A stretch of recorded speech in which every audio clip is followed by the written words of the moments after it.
so many times before, he's a role model for me, because sometimes there are the small things that need to get done that make that difference. And personally, I've never met anyone like Stuart Hytman who is ready to do the big things and to be our founding partner together with his wife, but to be able to do the small things as well. And therefore, I ask you to please give the proper honor to Dr. Stuart Hytman, our founding partner.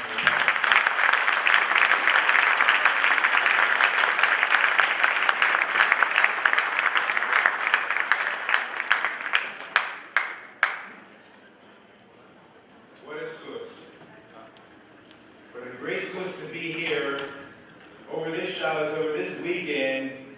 Think about it, the 1,000 people who want to change Klal Yisrael. To stand in front of you, I think we have to take a sort of moment, step back, and absorb the experience that we've all had over this Shabbos and today. It's an incredible thing. You know, Rav Noach Weinberg's that song, I read it, he used to say, that just give me 10 good men. Say that all the time. Imagine he's looking down and he sees 1,000 men and women. What we can do after the inspiration, after the message that we received over this Shabbos. So it's my schluss to speak in front of all of you. I want to tell you a story. There was this one year, my family went to this Pesach program, you know the type, where, you know, the great food, you guys can relate to that, right? Great shiurim, great rebbeim giving the shiurim, you guys can relate to that. There was one shiur that was given, there was this one very well-known mechanech, and everybody was very excited to hear about him. And he got together, there was about 500 people in the room at the time. He walks up, you can feel the energy in the air, everybody anticipating, waiting for him to speak. Gets up to the podium and he says, I want to tell everybody why they are obligated to do Kiruv. I'm like, yes, Project Inspire, we did it again. It was like a Project Inspire convention without the overhead. This is amazing. So he gets up, and the first question says, how many people in this audience have do Kiruv, are working on Kiruv on somebody? A third to half of the people raise up their hand. I go, great, this is amazing. So he says, well, I think this is amazing. I want to tell you all something that you need to know. You have to be prepared to work on that person for 10 years of your life. All of a sudden, an eerie silence envelops the entire room. You know, if you ever watch one of those horror movies before the psychopathic killer is about to jump out and kill everybody, you know, that type of eerie silence envelops the entire room. Now, Mechanech, I don't think he realized it. He just convinced 500 people to stop doing Kiruv at that moment. Let me tell you, there was one time, a number of years ago, I was helping organize a Fabrusa program at the Village Shul at one of Asian Torah's branches in Toronto. And everybody was being set up with these Fabrusas. It was going great. And I was making sure everybody was set up. And all of a sudden somebody walked in, and he had no Fabrusas. The person who we were supposed to set him up with didn't show up. So I'm around, I said, okay, let's learn together. The guy was as green as you could imagine. He was green, he liked Judaism, he was very little. We sat down, we were learning together, we learned a few other things. We learned for many weeks together. We had him over to our place for Shabbos. Our kids loved him. Nice single guy, and we got a great relationship with him. But you know what? We weren't working on him for 10 years. You know what happened? He actually, after he went to our place for Shabbos, he went to a lot of other people's places for Shabbos. And he lived with other people, as well as me. He spread around. He made a lot of connections. He went out from different places. A lot of people touched his lives. Today, he's married with a frum girl, frum kids, and he's a great guy. You don't need 10 years. You don't need to do that. All you need to do, we have to learn. We do not make people frum. That's a Kaddish Baruch Hu's job. Our job is to care about Yidden. That's our job. We have to realize, we have to know that message. So Kaddish Baruch Hu, he wants this to happen. All we have to do is make the effort. That's it. We have to know that we're in the battle. Everybody in this room, if anything you come out of this convention, we are in the battle. Let me ask you a question. And these are questions that Rav Noach, he would ask to his Talmidim. He would say, if Rav Shach Zatzal, or Rav, if he came up to you and he asked you, would you help him with his children? How would you feel? If Rav Yashiv came up to you, how would you feel if he asked you to help him with his children? Would you just want to drop everything? What can I do? How would you feel if Rashi came up to you and he asked you, can you help me with my children? What would you do? How would you feel? How would you feel if Moshe Rabbeinu, you're in the Midbar, came up to you and he said, can you help with my children? What would you do? Would you just not jump? Would you not hesitate? Now, what should you feel when the Kaddish Baruch Hu asks you to take care of his children?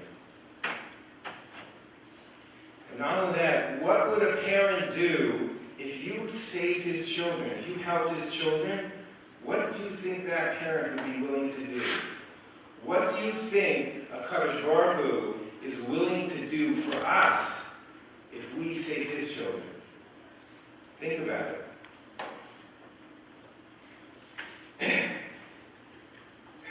Project Inspire is putting us in the battle. That's what this weekend is about. It is putting us in this battle to help Kaddish Baruch Hu's children. So, there's something I want to tell you. I don't know if you've heard about this. There was this article that came out called the Klal Perspective article. And they asked all these questions about where is Kiruv today? What's the status of Kiruv today? Where are we going in Kiruv today? What's it going to take to be successful? And how all these different opinions from different authorities in Kiruv. And there was quite a bit of varying opinions as well. However, one common denominator that I noticed from this article was that many Kiruv professionals felt that in order to be successful, they needed to use the frum community as their resource. That was their biggest tool for success in their organization. Which, when you think about it, that's amazing. The way Kiruv is being done now has to change. What happens? I'll give you an example. You get one Kiruv professional. He's very dynamic. He's becoming very successful. He's recovering many people. So he gets to a certain point. He's only a human being. There's only so much that one person can do. So at that point, what do you do when you get to a certain amount of success?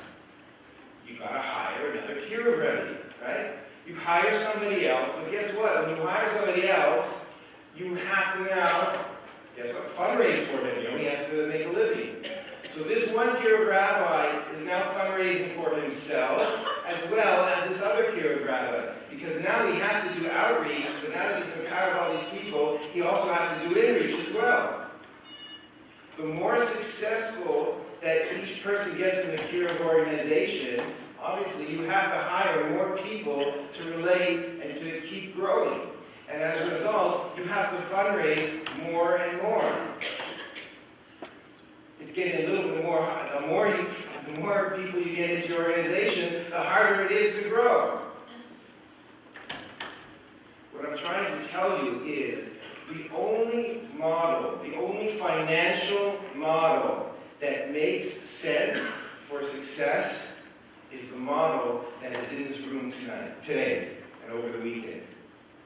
It is the only model that can make sense, the only financial model that makes sense. We need lay people to get involved in Kiruv, help the Kiruv organizations get involved themselves. That is the only way we can reach the numbers of Jews, the 90% of Yidden who are distant from Torah. That's my message to you. I want to tell you, we are the tool, we are the model in this room that is the model for success. And that is why my wife Andrea and I have dedicated ourselves to Project Inspire.